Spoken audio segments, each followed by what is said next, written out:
Fala galera, tudo bem com vocês? Professor Eduardo Santos na área. E hoje, mais uma vez, a gente vai dando sequência aqui às aulas de Direito Administrativo para esse nosso CFO da Polícia Militar de Minas Gerais, especificamente, as aulas aqui da prova oral, preparatórias para o exame oral do CFO da PMMG. E hoje nós vamos trocar uma ideia sobre um tema de Direito Administrativo bem complexo, que tem vários institutos. O edital da Polícia Militar faz uma previsão bem extensa desse tema e também, a gente pode perceber nas provas, inclusive de primeira fase, que a PM gosta bastante do tema, então é preciso dominá-lo. O tema é intervenção do Estado na propriedade privada. Ah, professor, não é lá um tema tão relacionado assim com atividade policial, no máximo quando a polícia vai atuar normalmente, é numa situação mais excepcional, verdade, mas há uma facilidade, eu vou dizer assim, de se fazer a cobrança do tema. Por quê? Porque é um tema muito rico. É um tema que tem muitos detalhes, tem muitos dados, tem uma legislação esparsa muito grande, então é fácil para o seu examinador te cobrar o tema. Então, acaba sendo um tema muito constante nas provas, tranquilo? Então vamos lá. Pessoal, o primeiro tema que eu quero falar então com vocês hoje, a primeira coisa que eu quero falar sobre esse tema é trazer para vocês um pequeno conceito sobre a intervenção do Estado na propriedade privada. Olha só. Você que deve estar aí com o meu material em mãos, que eu enviei para vocês, você vai ver o seguinte, olha, a intervenção do Estado na propriedade privada nada mais é do que quando o Estado, o aparelho estatal, seja a administração direta ou mesmo a administração indireta, irá fazer alguma espécie de ingerência, de intervenção mesmo na propriedade de uma pessoa. Beleza. Essa manifestação, essa ingerência, essa limitação, essa intervenção do Estado, ela se pauta na supremacia do interesse público sobre o privado, que é um princípio que traz para nós a ideia de que o interesse coletivo, o interesse da sociedade, o interesse público primário deve prevalecer sobre os interesses privados, particulares, de um único indivíduo. Bacana. Razão disso, existem situações excepcionais em que a administração pública, fundada em lei ou na própria Constituição, poderá, então, promover essas intervenções nas propriedades privadas, mediante o exercício do seu poder de polícia. O que era mesmo o poder de polícia? Vamos lembrar? O poder de polícia era o poder que a administração pública tinha de fiscalizar, de limitar a propriedade e a liberdade dos indivíduos. Olha só, vou repetir, de fiscalizar e limitar a propriedade e a liberdade dos indivíduos, ou seja, limitar propriedade é exercício do poder de polícia, fundado na supremacia do interesse público sobre o privado. Então a intervenção do Estado na propriedade privada é exercício do poder de polícia, tranquilo? Fundado em qual princípio, sobretudo? Na supremacia do interesse público sobre o privado, beleza? Então você já sabendo disso, já consegue, iniciar qualquer resposta que venha a ser feita a você, de perguntas que venham a ser feitas a você, ao longo do seu exame oral. Então vamos lá,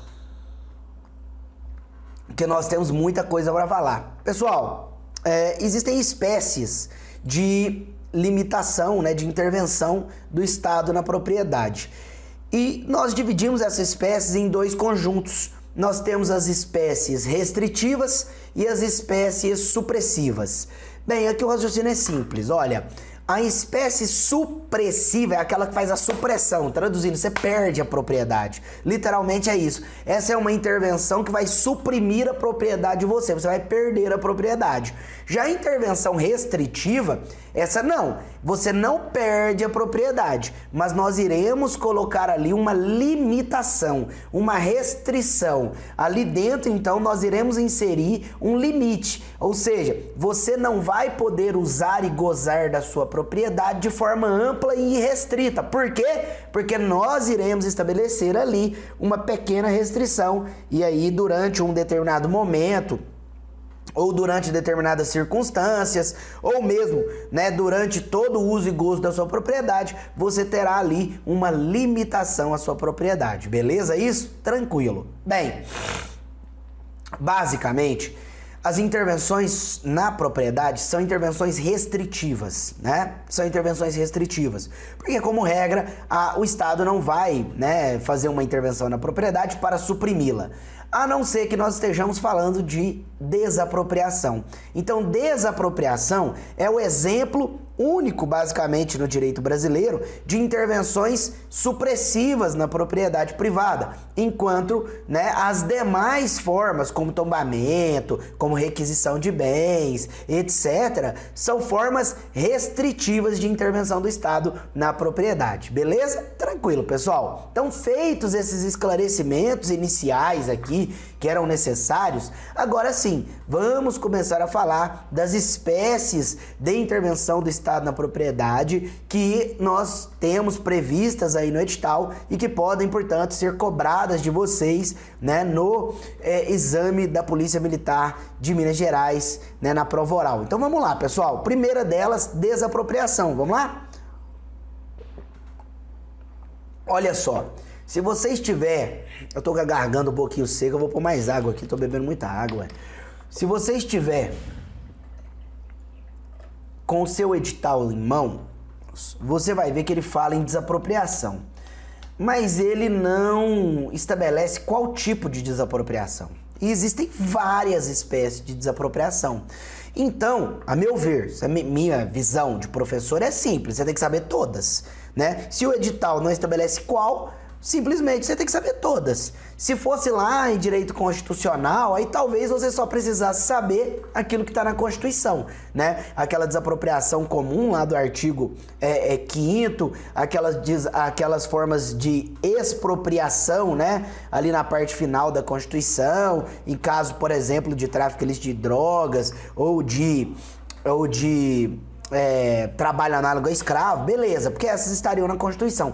Só que não é o caso de vocês, porque aqui está previsto em direito administrativo e nós temos então que fazer um estudo completo da desapropriação, beleza? Então vamos lá. Em primeiro lugar, eu trago para vocês um conceitozinho simples de desapropriação, né? Em primeiro lugar, você tem que se lembrar o seguinte, lá no direito civil, quando você estuda posse, propriedade, direito das coisas, você aprende que a desapropriação é o quê? É uma forma originária de aquisição da propriedade. É uma forma originária de aquisição da propriedade. Por quem? Pelo Estado. É o Estado que adquire contra o particular. Então ele promove ali uma restrição ou uma intervenção, melhor dizendo, supressiva, suprime a propriedade privada do particular, né, para ele e adquire aquela propriedade então originariamente. Tranquilo? O fundamento é o artigo 5º, inciso 24, ele é o coração da desapropriação, mas não é o único dispositivo, inclusive na própria Constituição, que vai tratar do tema, tranquilo? E lá no artigo 24, né, no artigo 5º, inciso 24 da Constituição, a Constituição é muito clara. O dispositivo constitucional, ele diz que você vai promover essa desapropriação por necessidade ou utilidade pública ou interesse social, fazendo ainda uma justa e prévia indenização em dinheiro. Uma justa e prévia indenização em dinheiro. Essa é basicamente a desapropriação ordinária ou a desapropriação constitucional, tranquilo? Os pressupostos dela eu coloquei para você de maneira muito clara no seu material, mas eles estão escritos expressamente lá no artigo 5º, inciso 24, tá? Isso aqui é a redação expressa do artigo 5º, inciso 24. Então, pressupostos, né?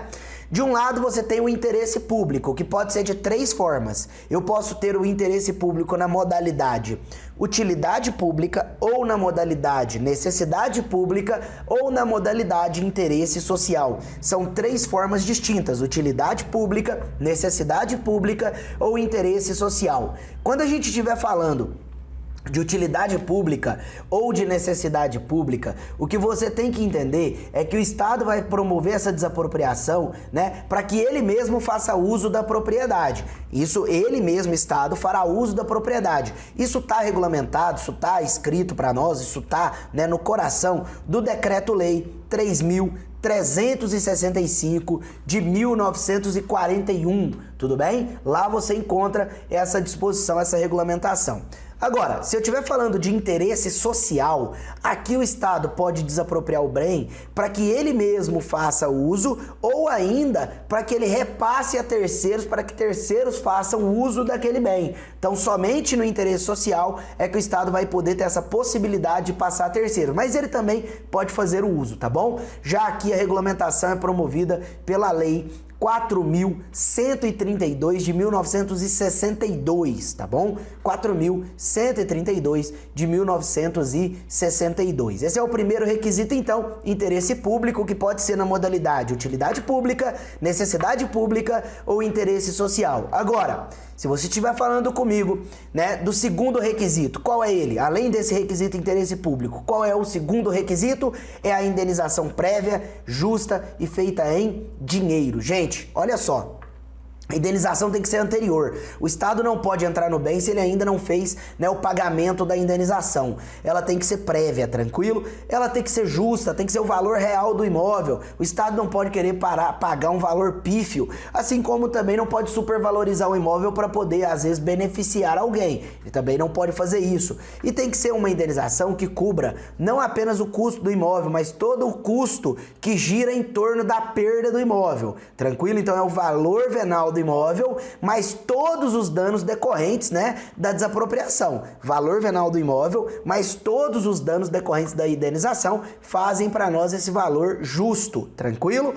E mais, essa indenização, além de prévia e justa, ela precisa ser em money, que é good nós não have. É em cash, filha, é em grana, é em dinheiro. O Estado tem que depositar na conta. Não existe essa de pagar em títulos, de nada disso, precatório, nada dessa baboseira. Aqui não. Aqui tem que pagar em dinheiro. Em outras modalidades. Aí vocês vão ver que vai poder ter essas possibilidades. Mas aqui não. Aqui é em dinheiro. Tá claro isso? Beleza, então. Vamos seguindo. Olha só. As espécies, então, de desapropriação, né? A primeira delas, eu coloquei para vocês, essa desapropriação comum, ou desapropriação ordinária, ou desapropriação constitucional, né? Essa que a gente acabou de falar. É aquela situação em que o Estado deseja, às vezes, construir uma escola, mas ele não tem, às vezes, tempo hábil para fazer a construção em razão da alta demanda de vagas, e ele desapropria um imóvel que já está construído, que tem uma boa estrutura e que pode suprir aquela necessidade dele. Então ele desapropria, pega o imóvel para ele e instala ali a sua escola, né? Essa desapropriação. Ele vai lá, paga uma indenização prévia, justa em dinheiro, em razão, né, de necessidade pública. Pronto, acabou, né? Vai lá e desapropria o imóvel. Tranquilo? Beleza. Pessoal, agora, existem outras formas de desapropriação. Como eu disse a vocês, não existe apenas a hipótese do artigo 5º, inciso 24. Existem outras. Então vamos lá. A primeira delas, dessas outras, são muitas, né? Vamos lá. A primeira delas é fundada lá no artigo 182 da Constituição e está regulamentada pelo Estatuto das Cidades, né? O Estatuto das Cidades, ele vai falar aí de diversas intervenções, não é a única intervenção que ele regulamenta, tá? Ele regulamenta outras intervenções do Estado na propriedade privada, mas uma delas é a desapropriação especial urbana, né? O Estatuto das Cidades, para quem não sabe, quiser anotar, é a Lei 10.257, mas eu anotei isso também no material, então se você estiver seguindo pelo seu material, você já viu aí, né, a legislação. Bem, essa desapropriação especial urbana, basicamente ela vai acontecer em quais casos? Nos casos de imóveis urbanos, né, que não estejam cumprindo a sua função social. Se você voltar lá no artigo 5º, incisos 22, 23, 24, você vai ver o quê? que é resguardado o direito à propriedade, mas essa propriedade deve cumprir a sua função social. Traduzindo, não existe direitos fundamentais absolutos. Nós falamos isso nas aulas de direito constitucional. Então, todo direito pode sofrer restrição, inclusive a propriedade, e ela sofre pela própria Constituição em razão da sua função social. Então, sempre que a função social não estiver sendo cumprida, ela pode sofrer. A propriedade pode sofrer uma intervenção, dentre elas a desapropriação especial urbana, ou seja, eu tenho um imóvel urbano, obviamente, né, na cidade, que não está cumprindo a sua função social, né, de acordo com o plano diretor da cidade, né, e aí o que eu vou fazer? Eu posso chegar e desapropriar? Bem, não é bem assim. Existe uma hierarquia de medidas que devem ser tomadas pelo Estado. Tranquilo? Então, como é que vai funcionar essa hierarquia de medidas a serem tomadas pelo Estado? Então, tenho ali um terreno, eu tenho ali um determinado imóvel, aquele imóvel não cumpre sua função social. Estou falando, por exemplo, daqueles terrenos que ficam eternamente no centro da cidade, ninguém constrói eles, né? Ninguém constrói nada neles. Por quê? Porque estão ali para especulação imobiliária, para mera valorização, e a cidade precisa muitas vezes daquele terreno, mas aquele terreno acaba não tendo uma destinação social. E aí, quais medidas eu posso tomar? Em primeiro lugar, eu tenho que notificar, segundo o Estatuto da Cidade, eu tenho que notificar o proprietário. Olha, proprietário, você está notificado. Para quê? Para que em um ano você apresente um projeto e em mais 2 anos você dê início às obras que você apresentar nesse projeto. Então você apresentou um projeto para construir uma casa, para construir ali um imóvel comercial, um salão de festas, beleza. Então 1 ano para apresentar o projeto e mais 2 para começar a obra. Beleza. Não cumpriu isso, professor. O cara foi notificado, não cumpriu. O que o município vai poder fazer? IPTU progressivo. Aqui agora eu começo a aumentar a alíquota do IPTU daquele imóvel por até 5 anos, né? Fazendo esse aumento da alíquota do IPTU daquele imóvel, tá bom? Como forma de coagir o dono do imóvel a construir ali, a dar uma destinação social para aquele imóvel. Tranquilo? Essa alíquota, ela vai poder chegar até 15% do valor venal do imóvel. Então você imagina, o cara tem ali um terreno que vale 1 milhão, ele vai chegar a poder pagar 150 mil de imposto, de IPTU. Então, realmente, se você para analisar, ele vai acabar sendo forçado então a construir, tá bom?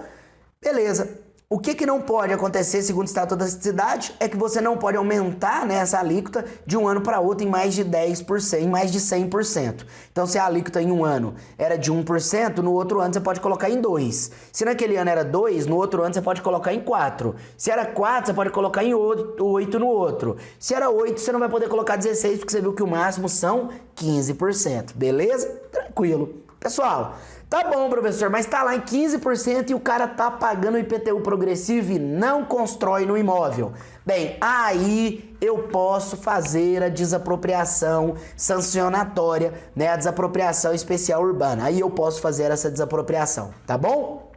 Essa desapropriação, ela vai ser efetivada com uma indenização paga em títulos da dívida pública, não vai ser em dinheiro, não vai ser uma indenização prévia, justa e em dinheiro. Não, ela vai ser uma indenização paga em títulos da dívida pública, que serão resgatáveis segundo a lei, segundo o Estatuto da Cidade, em até 10 anos. E ela só poderá ser feita pelos municípios que possuírem um plano diretor e que nesse plano diretor, obviamente, conste essa possibilidade. Fechou? Bacana. Vamos à próxima, porque nós temos muitas para falar e eu não posso ficar aqui, né, parando. Pessoal, desapropriação especial rural agora. Foi especial urbana, agora vamos para especial rural. Essa está prevista lá no artigo 184 da Constituição, né, fundada nele, e está regulamentada pela Lei Complementar número 76 de 1993, tá bom? E segundo essa lei, nos casos em que o imóvel rural não estiver cumprindo sua função social, ele também poderá ser desapropriado, só que no caso aqui, para fins de reforma agrária pela União. Então aquelas terras improdutivas, elas até podem ser desapropriadas pela União para fins de reforma agrária. Ah, professor, mas quando o cara invade a terra e blá, blá, blá? Gente, quando tem invasão de terra, não sei se vocês sabem disso, mas aí eu não posso, né, colocar aquele imóvel em reforma agrária. Para a reforma agrária se destinam os imóveis que são desapropriados nos termos da Lei Complementar 76, tá bom? Então, existe uma legislação, aquilo ali acaba sendo mesmo ilegal, tá? Então, vamos lá. Como é que vai funcionar então? Eu vou fazer a desapropriação, então, desses imóveis que não cumprem sua função social no âmbito agrário, mediante uma indenização paga também em títulos, só que títulos da dívida agrária. E olha só, esses não são resgatáveis em até 10 anos, não. Eles são resgatáveis em até 20 anos a partir do segundo ano da emissão. Tranquilo? Resgatáveis em até 20 anos a partir do segundo ano da emissão, beleza? Nesses imóveis, o que acontece segundo a lei? As benfeitorias úteis e necessárias do imóveis têm que ser indenizadas em dinheiro. Então, se foi feito lá alguma benfeitoria de natureza útil ou de natureza necessária, elas têm que ser indenizadas ao proprietário em dinheiro. É somente o imóvel rural que não vai ter que será indenizado por título da dívida agrária. As benfeitorias não, essas têm que ser indenizadas em dinheiro, tá bom? Essa função social da propriedade rural, ela deve observar o artigo 186 da Constituição, beleza? Mais do que isso, essa desapropriação rural, ela não pode incidir caso essa propriedade rural seja pequena ou média e seja a única propriedade da pessoa. Então a pessoa tem uma pequena propriedade rural ou uma média propriedade rural e não tem nenhuma outra propriedade. Ou seja, é aquela a propriedade dela, tá bom? Então, se aquela é a propriedade dela, o que se entende é que inclusive aquele seja o bem de família dela. É onde ela provavelmente vai residir. Então só porque às vezes ela não tá plantando ali alguma coisa ou não tá criando um gado, alguma coisa assim, é uma pequena ou média propriedade que é o bem de família da pessoa, então você não vai poder desapropriar também, tá beleza? Tranquilo. E por fim, o mais óbvio de tudo, né? Se a propriedade rural for produtiva, ela não pode ser desapropriada, já que aí ela está cumprindo a sua função social. Fechou? Bacana, pessoal. Vamos mais. Vamos agora à desapropriação com fisco, ou ainda a expropriação. Desapropriação com fisco ou expropriação. É aquela lá do artigo 243 da Constituição, que eu até citei antes, né? Caso de tráfico e em caso de trabalho análogo a escravo. Essa daqui, gente, como é que ela funciona? Se ela é uma desapropriação com fisco, também chamada de expropriação, adivinha o que acontece nesse caso? A pessoa perde a propriedade para o Estado sem indenização. Exatamente. O Estado não vai mais ter que indenizar a pessoa nesses casos. Nesses casos aqui, o Estado não tem que indenizar. Quais são os casos? Uso de drogas, né? Desculpa, uso de drogas, né? Tráfico de drogas, no caso da lei de tráfico de drogas, e nos casos de trabalhos análogos a escravos, tá bom? E diz a Constituição o seguinte: se um imóvel rural ou urbano foi destinado ao plantio de drogas, ou nele se utiliza o trabalho escravo, esse imóvel, né, deve ser destinado à reforma agrária ou a programas de habitação popular. Tranquilo? E, nesse caso, nós não teremos indenização. Não vai se pagar por essa expropriação. De maneira alguma, nem em títulos, nem em dinheiro, nem de nenhuma outra forma. Beleza? Tranquilo. Gente, nos termos do parágrafo único do 243, a gente ainda tem mais um detalhe.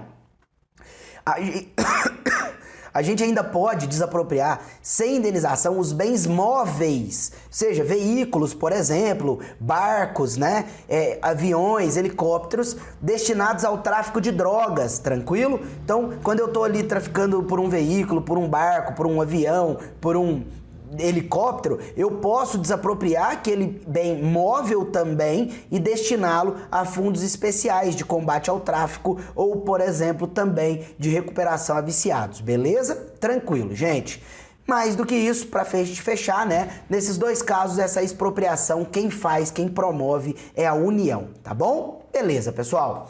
E o procedimento da desapropriação? Onde eu vou encontrar, professor? Procedimento da desapropriação segue a regra geral lá do Decreto-Lei 3.365 de 1941, que inclusive é a nossa legislação mais antiga aí sobre o tema, né? Atualmente ainda vigente, a mais antiga que ainda é vigente, tá bom? Competência para desapropriar. É uma competência, né, que ela precisa ser dividida. Em primeiro lugar, quando eu estiver falando da competência para legislar, ou seja, quem vai poder criar lei que fale sobre desapropriação? É a União. Então esse decreto-lei que nós acabamos de mencionar foi a União quem fez, né? As outras legislações mencionadas, como por exemplo o Estatuto da Cidade, é a União quem fez e assim por diante. Isso está previsto no artigo 22, inciso 2. Agora, a competência para promover a desapropriação, ou seja, a competência para declarar que aquele imóvel está desapropriado. Essa aqui, gente, de todos os entes federativos, União, municípios, Distrito Federal, estados, todos eles, tranquilo? Beleza? Massa. E a gente ainda pode ter um detalhe que é mais assim, excepcional para ser cobrado em prova, que é a possibilidade, né? Que é a possibilidade de um ente federativo desapropriar imóvel do outro, sempre do ente mais amplo para o ente menos amplo, ou seja, da União desapropriar um imóvel do Estado desapropriar um imóvel do município. Isso pode acontecer? Pode, se liga nisso, beleza? Tranquilo. Pessoal, vamos mais. Fases desse procedimento de desapropriação.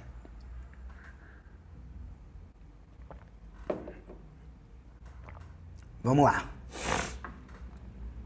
Primeira fase é a fase declaratória, né? Então o Estado vai declarar a utilidade pública, o interesse social sobre aquele bem, né? Essa fase declaratória, ela só pode se dar pelo ente federativo, como regra, ou seja, então é a União que declara, o Estado, o município, olha, temos interesse nesse imóvel. Tem exceções? Tem. Além dos entes federativos, a ANEEL e o DENIT também podem promover, né, essa fase declaratória, tranquilo? Essa declaração, ela tem um prazo, né, decadencial para ser executada, que gira em torno de 5 anos quando for utilidade ou necessidade pública, ou 2 anos quando for de interesse social, aí porque as legislações prevêem prazos distintos. Beleza? Tranquilo, gente. Depois, nós temos uma fase executória. Então, primeiro eu declarei a utilidade pública, a necessidade, o interesse social. Aí vamos para a fase executória. Na fase executória, é a fase que o Estado literalmente vai então promover o pagamento da indenização e vai se apropriar do bem, né? A execução da medida em si. Tranquilo? Essa aqui, ela pode ser realizada pela administração pública, por todos os seus entes federativos, União, Estado, Distrito Federal, municípios, pela administração indireta, como autarquias, fundações, né, etc. Consórcios públicos, que são nada mais do que autarquias associativas, né, dos entes federativos, e também por concessionárias de serviço público, ou seja, gente, por uma entidade privada. Uma entidade privada pode participar do processo de desapropriação? Pode. Em qual fase? Na declaratória? Jamais. Na executória. Ela pode ir lá e executar a medida, né, em nome do Estado, desde que isso esteja previsto, tranquilo? Naquela licitação, naquele contrato administrativo celebrado entre a concessionária de serviço público e a administração pública, tá bom? Então ela somente pode promover a desapropriação, fechou? Bacana. Pessoal, em relação aqui ainda, né, essa fase executória, se a gente tiver um acordo em relação ao valor que está sendo pago pela administração, a execução é feita pela via administrativa. Agora, se não houver um acordo quanto ao valor que está sendo pago pela administração pública, né? Então, ela está pagando 1 milhão, você acha que o imóvel vale 1,5 milhão. Aí a execução tem que se dar pela via judicial por uma ação chamada ação de desapropriação, da qual nós vamos falar agora, tranquilo?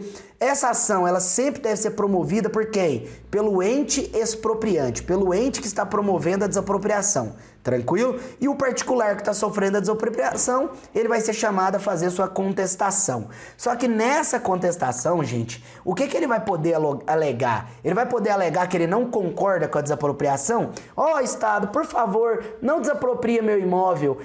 Aqui eu moro com minha família há tantos anos, nós gostamos tanto dessa casa. E aí, pode? Não pode. Isso não pode se alegar na defesa. A defesa, basicamente, ela pode alegar duas coisas. Primeiro, vício processual.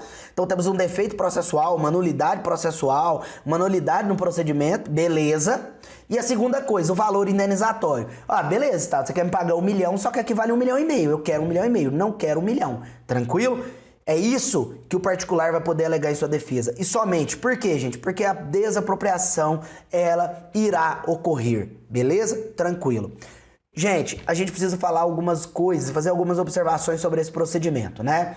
Então, em primeiro lugar, o particular não pode alegar ilegalidades na desapropriação, porque simplesmente, né, ele não pode discutir isso nessa ação de desapropriação. Se ele acha que existe alguma ilegalidade, aí para que ele possa fazer essas alegações, ele vai ter que promover uma ação anulatória. Exemplo: o particular acha que, na verdade, o prefeito está promovendo aquela desapropriação porque ele é um inimigo político daquele particular e aí ele quer pegar aquele imóvel do particular para depois dar uma destinação que não tem nada a ver com aquilo que ele está declarando e assim por diante, tranquilo? Então, nesse caso, ele promove uma ação anulatória. Fechou? Bacana. Pessoal, na ação, né, de desapropriação, é possível que o Estado faça a emissão provisória na posse, ou seja, que ele já entre, né, com um pedido liminar, pedindo para já entrar na posse da propriedade. Tranquilo? Nesses casos, para que o Estado faça isso, para que ele promova essa emissão provisória na posse,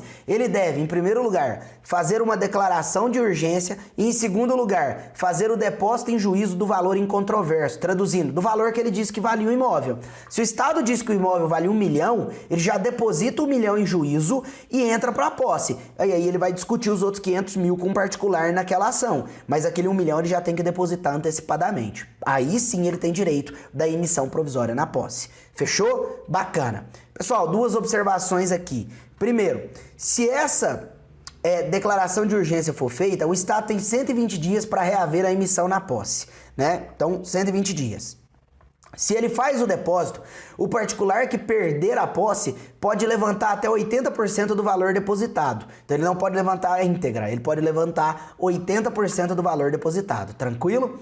Gente, uma vez transitada em julgada a decisão, a gente vai ter a aquisição da propriedade pelo Estado. Então o Estado, pela ação de desapropriação, vai ter então a sua aquisição da propriedade de forma primária. Tranquilo? Beleza isso? Bacana.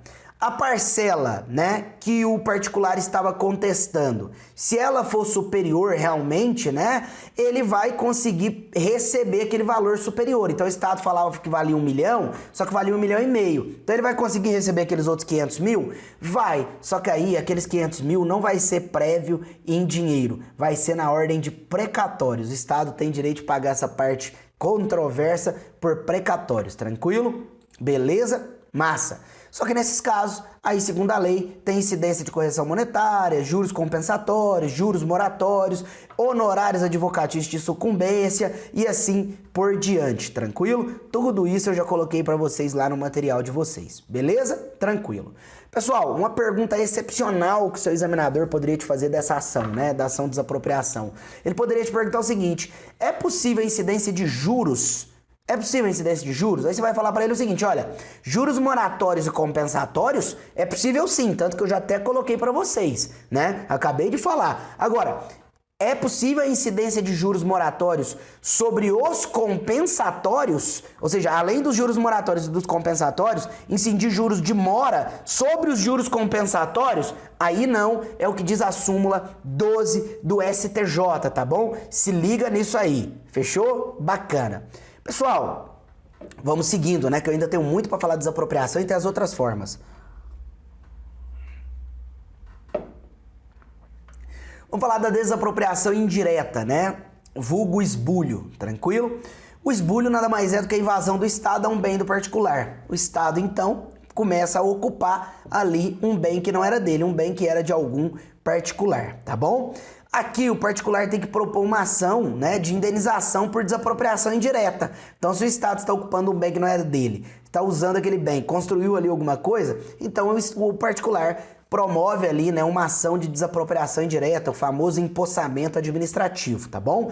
Tem prazo para ele fazer isso? Tem prazo prescricional de 10 anos. Se ele não faz, é uso capião extraordinário, tá? Nos termos do artigo 1238 do Código Civil, fechou?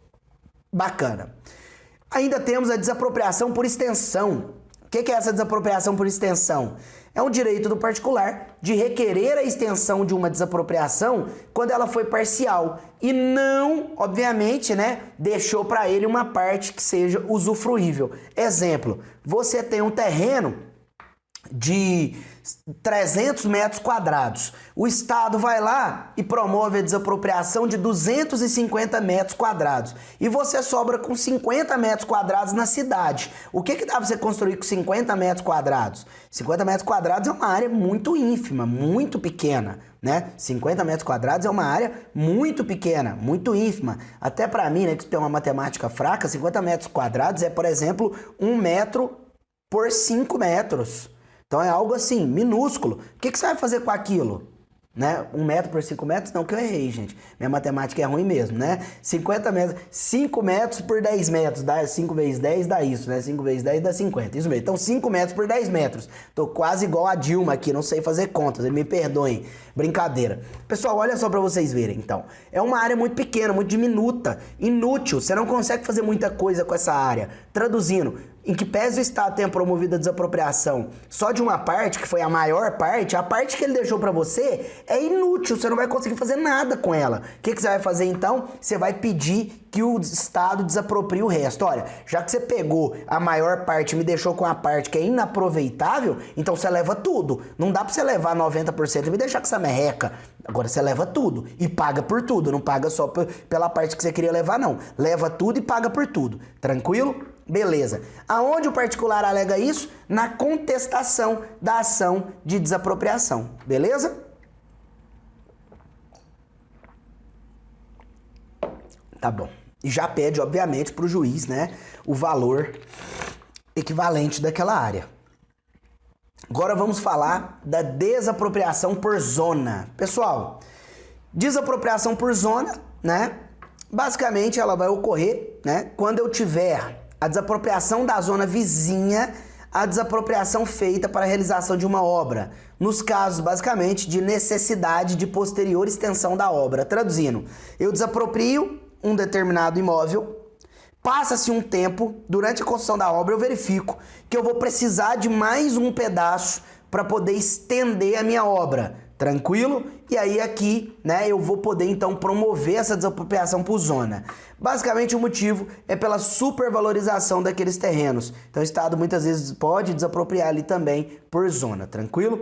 Nesse segundo caso, né, a doutrina entende que essa parte aí, ela não foi recepcionada, dessa supervalorização pelos terrenos vizinhos. Só que o STF entende que foi recepcionada sim. Então, pra gente aqui, a única coisa que você precisa saber é isso. Olha, a desapropriação por zona é quando eu tenho a desapropriação, então, de uma determinada área e preciso estender isso a terrenos vizinhos, né, por uma necessidade da própria obra, ou ainda porque essa obra vai gerar uma supervalorização, então já vou adquirir os imóveis que seriam supervalorizados, tá bom?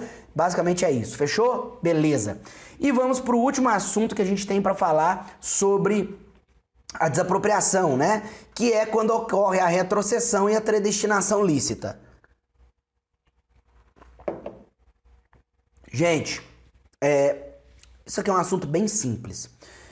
O Estado, quando ele promove a desapropriação de um bem, ele promove a desapropriação com uma finalidade. Todo ato administrativo tem que ser apresentado ali um motivo e uma finalidade. E o Estado fica vinculado, né, aos motivos e às finalidades apresentadas. Então o Estado ele tem que cumprir aquele motivo, ele tem que cumprir aquela finalidade. Inclusive sob pena, né, de termos aí então uma predestinação ilícita, ou seja, um desvio de finalidade ilícito. Como regra, os desvios de finalidade são ilícitos. Então, em razão disso, né, surgem esses dois institutos, a predestinação lícita e a retrocessão. Primeiro eu vou falar da predestinação lícita porque ela é muito simples. Ela vai ocorrer quando? Quando o Estado muda, desvia da finalidade, mas mantém ainda uma finalidade pública, né? Ela está prevista em lei, no caso no Código Civil, tá bom? E o exemplo é simples, é aquele exemplo que o Estado desapropria um bem imóvel para construir ali uma escola, mas acaba construindo ali um hospital. Pode? Pode, porque ele mantém a finalidade pública. Beleza? Tranquilo. E a retrocessão? A retrocessão nada mais é do que o direito de preferência do antigo proprietário em reaver o seu bem quando o Estado não deu finalidade pública por bem ou ainda vendeu a terceiro. Ou seja, o Estado foi lá, desapropriou o seu bem, desapropriou o seu imóvel e vendeu para outra pessoa. Ele não pode fazer isso. Tranquilo? Em razão disso, você tem o direito de retrocessão. Fechou? Bacana? Era isso aí que eu tinha para falar sobre desapropriação e perceba que não é pouca coisa. Falamos aqui 40 minutos sobre desapropriação e ainda tínhamos mais, né? Se a gente for parar para olhar cada detalhe de cada decreto daquele, de cada legislação daquela, ainda tinha mais coisa para falar. Vamos agora às intervenções restritivas, né? Também fruto do poder de polícia, também fruto da supremacia do interesse público sobre o privado, só que aqui no caso, ao invés da gente suprimir a propriedade, da pessoa perder a propriedade, a gente vai infringir a ela uma limitação, a gente vai infringir a ela uma restrição do uso da sua propriedade, tranquilo? Então vamos lá. A gente tem, basicamente, né, 5 formas. A limitação administrativa, a servidão administrativa, a requisição administrativa, a ocupação temporária e o tombamento. Vamos lá? Gente, limitação administrativa, essa aqui prevista lá no Estatuto das Cidades também, é uma intervenção restritiva de caráter geral e abstrato, que incide, né, sobre uma quantidade indeterminada de bens. Então, exemplo, né, você tem ali na beira-mar, né, a impossibilidade de se construir prédios com mais de 4 andares, ou você tem ali no aeroporto a impossibilidade de se construir prédios com mais de 8 metros de altura em toda aquela região, todo aquele bairro. Perceba que isso é geral e abstrato, que vale para todo mundo que estiver naquele bairro, para todo mundo que estiver a tantos metros do aeroporto, tranquilo? Então, todos os bens que estiverem ali não poderão, então, construir, né, acima daquela medida. Ponto final, tranquilo? Efeitos desta limitação administrativa são efeitos ex nunc, eles não retroagem. Traduzindo, se a pessoa já tinha construído antes o imóvel ali, não vai mandar cortar, né? Não vai, tranquilo? Beleza. Indenização, em regra, não enseja o direito de indenização. Ou seja, você já tinha ali um terreno, o Estado promove essa limitação administrativa, você vai pedir indenização. Não, Estado, eu ia construir aqui um prédio de 10 andares, agora eu não posso mais, você tem que me indenizar. Não, como regra, o Estado não tem que te indenizar, tá bom? E aí, dentro da limitação administrativa, né, lá nos termos do Estatuto da Cidade, salvo melhor juízo, lá pelo artigo 25, mais ou menos, né? A gente tem o tal da preempção ou da preferência pública. O que é isso, gente? O que é essa preferência pública, né? É aquela preferência de compra, a preferência de aquisição que o Estado tem, né? Ele coloca ali uma limitação administrativa e pode ter, então, a preempção, o direito de preferência de comprar os imóveis que estejam naquela região em que incide a limitação administrativa. Ah, professor, isso aí não foi revogado? Não, gente, isso aí foi revogado lá no tombamento. No tombamento. Nós não estamos falando de tombamento, nós estamos falando de limitação administrativa. Tombamento é outra coisa, tá bom? Então se liga nisso. Beleza. Então olha só, o que é essa preempção? É a possibilidade, então, que o município vai ter, né, de adquirir preferencialmente, tá bom? Aqueles imóveis. Ele tem esse direito de preferência, logo o particular vai ter que oferecer primeiro o imóvel ao município, tá bom? Com um prazo. Qual é um prazo máximo de preferência pública, de preempção que o Estado tem? São 5 anos. Beleza? Uma vez oferecido para o município, ele tem 30 dias para manifestar se ele aceita ou não aceita comprar o imóvel. Uma vez negado pelo município, olha, não vou exercer o direito de preempção, o particular pode vender o bem para outro particular, sem nenhum problema, só que ele tem um valor máximo, tá bom? Pelo qual ele pode vender para outros particulares. Qual? É o valor pelo qual ele ofereceu ao município. Tranquilo? É o valor pelo qual ele ofereceu ao município. Ele não vai poder vender ao particular, né? por um valor menor, tá bom? Até acho que aqui eu até me confundi. Ele não pode vender ao particular por um valor menor. Ele vai poder vender ao particular por no mínimo o valor que ele vendeu ao município. Ou seja, se ele ofereceu ao município por 400 mil, ele tem que vender para outro particular por 400 mil ou mais. Ele não pode vender para o particular a 350 mil. Por quê? Porque senão ele teria que voltar para o município e falar, olha, agora eu te vendo por 350, já que o município tem preferência para comprar no mesmo valor. Fechou? Bacana. Pessoal, vamos lá. Servidão administrativa, segunda espécie aí de limitação restritiva, né? De intervenção restritiva ao direito de propriedade privada promovida pelo Estado.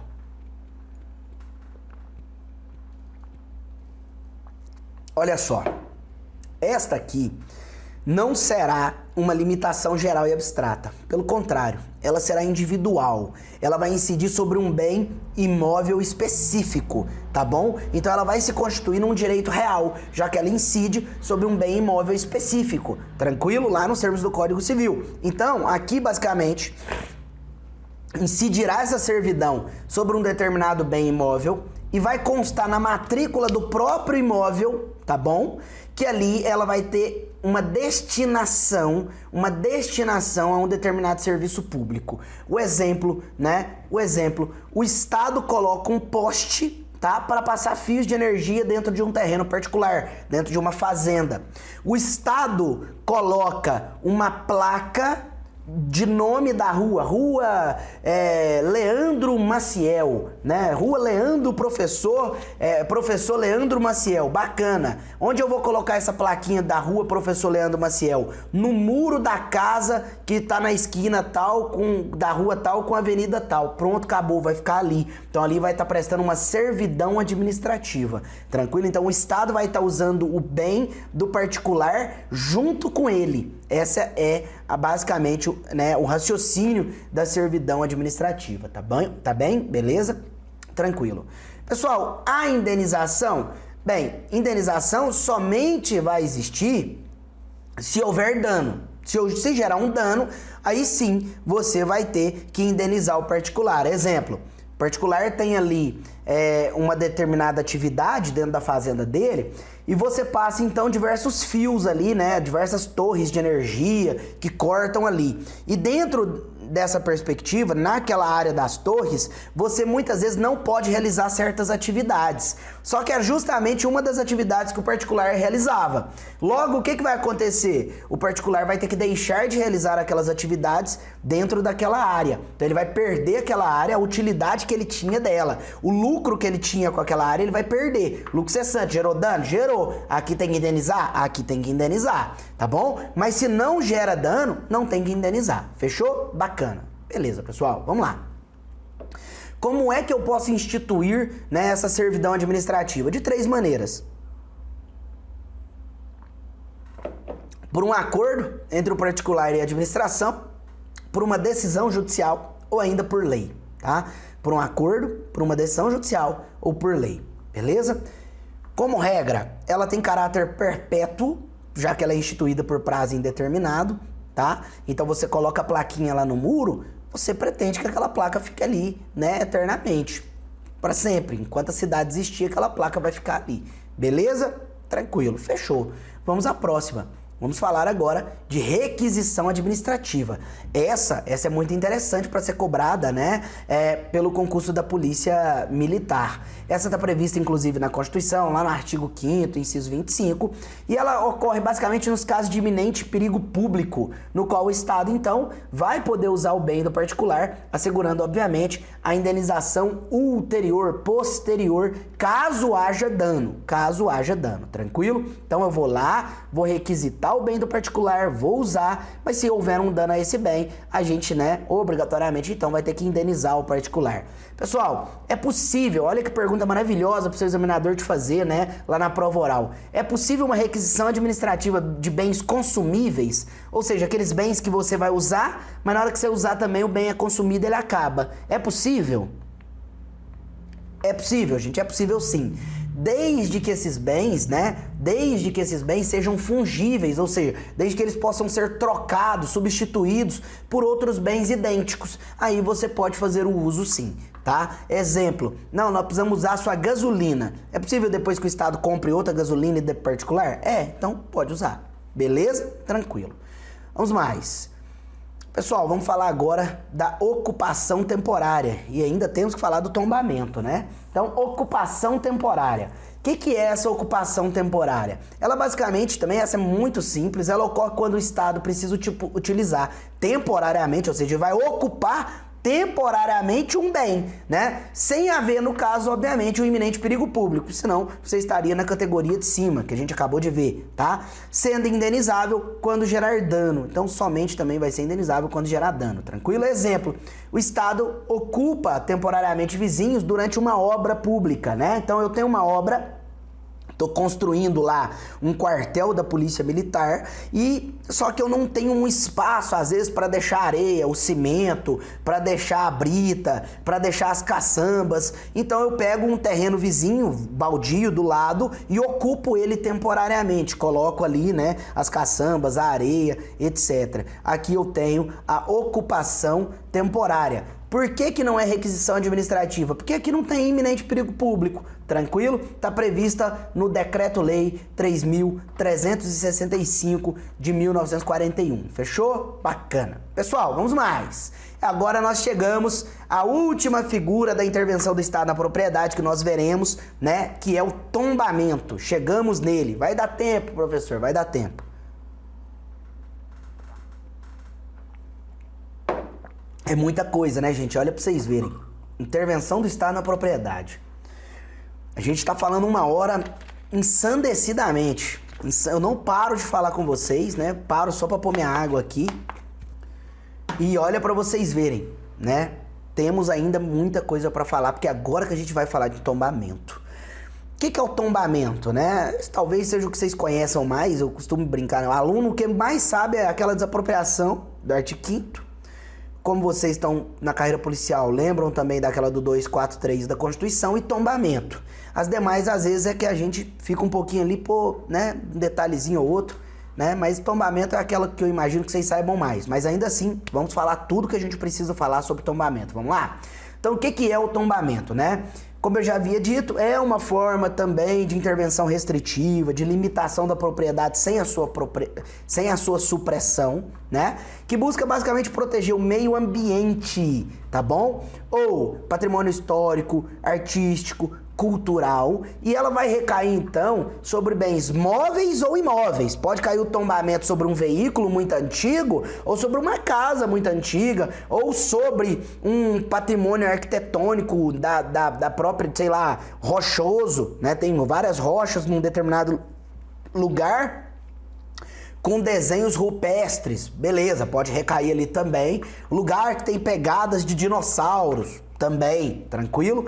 E, obviamente, esse tombamento vai poder ser total ou parcial. Você muitas vezes não precisa, né, tombar uma fazenda inteira. Por quê? Porque a fazenda inteira não tem um sítio arqueológico. O sítio arqueológico ocupa apenas 2, 3 quilômetros quadrados ali dentro daquela fazenda. Então, você ocupa só aquilo, você tomba só aquilo, o restante da fazenda não precisa ser tombada. Faz lá um tombamento parcial, tranquilo? Beleza. Pessoal, esse tombamento, né, como eu disse, ele pode incidir, né, sobre bens móveis e bens imóveis, desde que corpóreos, tranquilo? E aí, obviamente, então, né, vai recair sobre os bens materiais, sobre bens corpóreos, palpáveis, tranquilo? Pode ser bens móveis ou imóveis, como eu já disse, pode ser lá o avião 14 bis do Santos Dumont, pode ser um veículo muito antigo, pode ser um bem imóvel também, como um sítio arqueológico, como uma casa, né, etc. Tranquilo isso? Beleza. Existe alguém que defende a possibilidade de se tombar bens imateriais? Se o meu examinador perguntar isso, professor. Mas ninguém defende isso, que pode ser tombado um bem imaterial, né? Um bem imaterial, tipo uma canção. Não, será que não pode ser tombada uma canção? Bem, a Maria Silvia Zanella de Pietro, que é uma das principais doutrinadoras de direito administrativo, ela defende essa possibilidade, em que pese a doutrina majoritária não a acompanhe. Então, seria interessante que você manifestasse essa opinião aí para o seu examinador, tá bom? Beleza. Pessoal, registro, né? Como é que a gente registra, então, esse tombamento? Existe um livro chamado Livro do Tombo. Para quem não sabe, né, chama-se Livro do Tombo. É engraçado, mas não é tombar de cair, né? Então existe o Livro do Tombo, tranquilo? Lá nesse Livro do Tombo é que a gente registra. Bens móveis é no Livro do Tombo e bens imóveis é no Livro do Tombo e no cartório do registro de imóveis. Ou seja, há um duplo registro no caso dos bens imóveis. Já no caso dos bens móveis, apenas no Livro do Tombo, tá bom?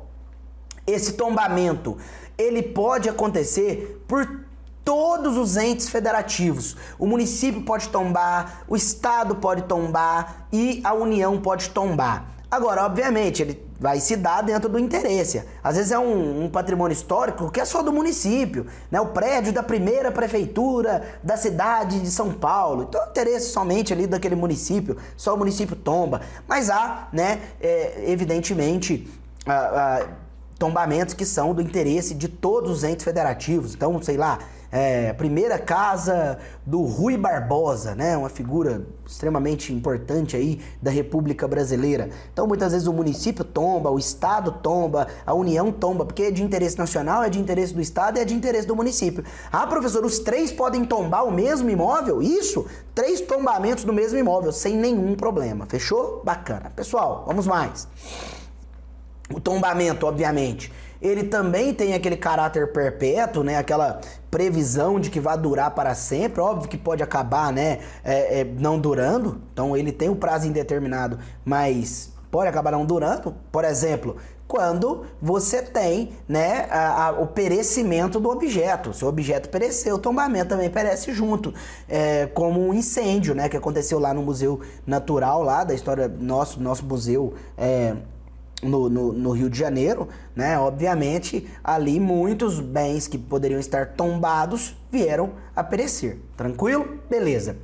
Posso ter uma cautelar no tombamento? Pode, é o que a gente chama de tombamento provisório. É uma medida cautelar dentro do tombamento, ela tem natureza administrativa e se dá dentro do próprio processo de tombamento. Então, para que você evite, né, mesmo antes de uma decisão final, que você evite que o particular venha a se desfazer do bem, a simplesmente, muitas vezes, a deteriorar o bem e assim por diante. Tranquilo? Beleza.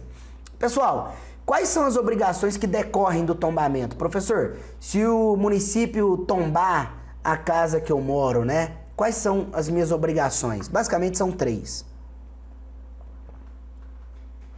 A primeira é uma obrigação de fazer. Então você tem um dever de conservação daquele bem. Tudo o que for necessário para a conservação daquele bem e também o dever de informar as autoridades, tá bom? Daquilo que você está fazendo, das condições em que você está fazendo, das condições em que se encontra o imóvel, tá? São as obrigações de fazer. Você ainda tem as obrigações de não fazer, ou seja, você não pode destruir, não pode modificar as características do bem, não pode reformar o bem sem autorização do poder público e assim por diante, tranquilo? E por fim, você ainda tem uma obrigação de tolerar. Tolerar o quê? A fiscalização da administração sobre o bem tombado. Ela sempre vai poder ir lá fiscalizar. Olha, realmente você não está mudando as características, você não pintou essa parede de outra cor e assim por diante, tranquilo? Beleza.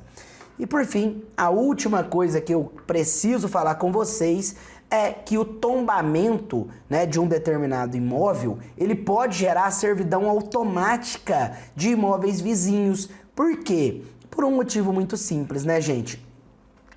Quando eu tombo, por exemplo, uma casa, se eu permitisse que ao lado da casa, em frente à casa, atrás da casa ou do outro lado da casa, se construíssem, por exemplo, prédios gigantescos que impedissem que as pessoas vissem a própria casa, agora não tem como mais as pessoas verem a casa, as pessoas vislumbrarem a casa. Então, simplesmente, o tombamento não serviria para nada, porque simplesmente aqueles prédios estariam impedindo que as pessoas tivessem acesso àquele bem tombado. Nesses casos, então, gera-se uma servidão automática dos imóveis vizinhos, tranquilo? E aí os imóveis vizinhos, então, os bens vizinhos, eles não vão poder, né, impedir a visualização ou o acesso ao bem tombado, tranquilo? Há uma servidão automática deles, de modo que eles não podem, então, impedir a visualização ou o acesso ao bem tombado. Fechou? Bacana, pessoal. Então é isso que eu tinha para falar com vocês. Percebo que foi uma aula muito grande, muita informação, né? Uma metralhadora, uma rajada de informações, e a gente falou 1 hora sobre esse assunto, né?